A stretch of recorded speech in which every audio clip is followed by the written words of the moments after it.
Good evening, and thank you for joining us. I'm Trey Gowdy, and it's Sunday night in America. The government shutdown continues as people feel the pain of intransigence. Leader Schumer, myself, Democrats in the House and the Senate, that we want to sit down, find a bipartisan path forward to enacting a spending agreement that actually makes life better for the American people. I sent them a totally clean CR. It had zero Republican policy priorities attached to it. It's merely maintaining the status quo, keeping the lights on so that we can continue all of our work and get government appropriations finished up. They denied that. Senate Majority Leader John Thune has offered Democrats a dozen off-ramps to end this shutdown. One would think paying soldiers, police officers, air traffic controllers, prosecutors would be bipartisan, but one would be mistaken. Only 3 Democrats voted to open government. Georgia Senator Jon Ossoff claims to be moderate in election years, but then he winds up voting with Elizabeth Warren and Chuck Schumer. I don't have a PhD in government, but I'm almost positive Democrats are in the minority in both houses. And they're in the minority for a reason. Voters rejected their ideas. Why would Republicans negotiate with a minority party acting like petulant children?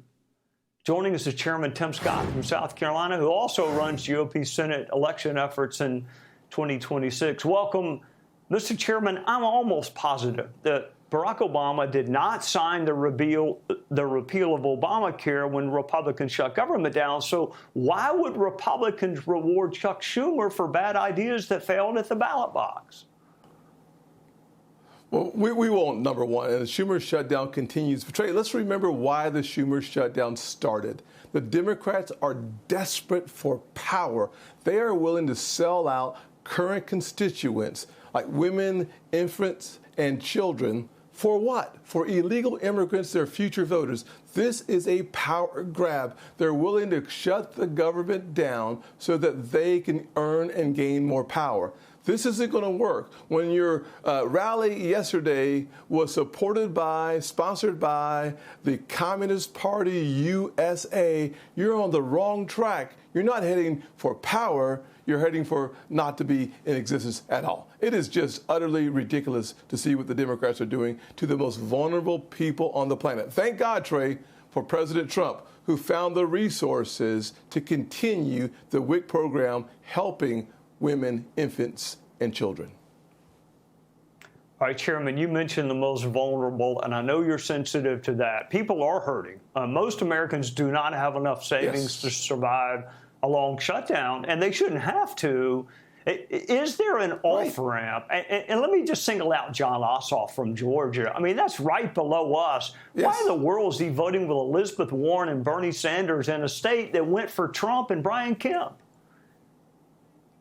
You can't tell the difference between Jon Ossoff and AOC if you tried really hard. Their voting records are so similar. What we know without any question is Jon Ossoff is only a moderate on TV when running for re-election. The rest of the time, he votes like a liberal that allows for parades and rallies to be sponsored by the Communist USA Party and to say nothing. The best way to stop this shutdown from ever happening again, the best way to make sure the American dream continues to go forward is to elect more Republicans starting in Georgia. And then let's roll up the tapes and go to Michigan and New Hampshire. Let's make sure that Susan Collins in Maine is protected. And let's bring another Republican back to North Carolina. You can help us by going to defendthemajority.com.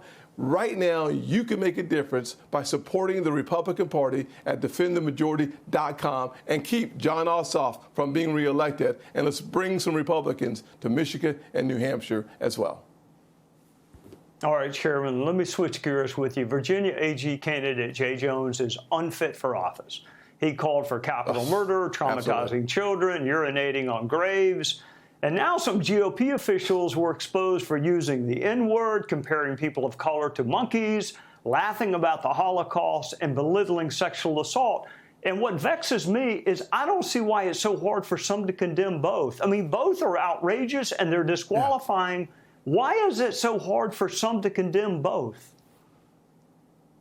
Haven't a clue, Trey. It's despicable and disturbing, the text that we've seen from those young Republicans. I'm thankful for Congresswoman Elise Stefanik and others, Markwayne Mullins, who took a stand and said, not in my watch, not in my party. That is just wrong. And they stood up. The good news, Trey, our party has done something. Many have been terminated already. While Jay Jones and the Democrat Party, you can't see daylight between them because there is no daylight. The endorsements keep coming in for Jay Jones. It is absolutely, utterly ridiculous for a guy who dreams of murdering Republicans and their kids to still receive the support of the Democrat Party and the senators in Virginia. The one thing your viewers can do, if you live in Virginia, there's an election less than 30 days from now. You can work and vote for Winsome Sears for governor, Jason Miyares for attorney general. Let's get these Democrats out of office, keep them out of office because they've lost their mind, because they're losing their voters. I can't think of anything more disgusting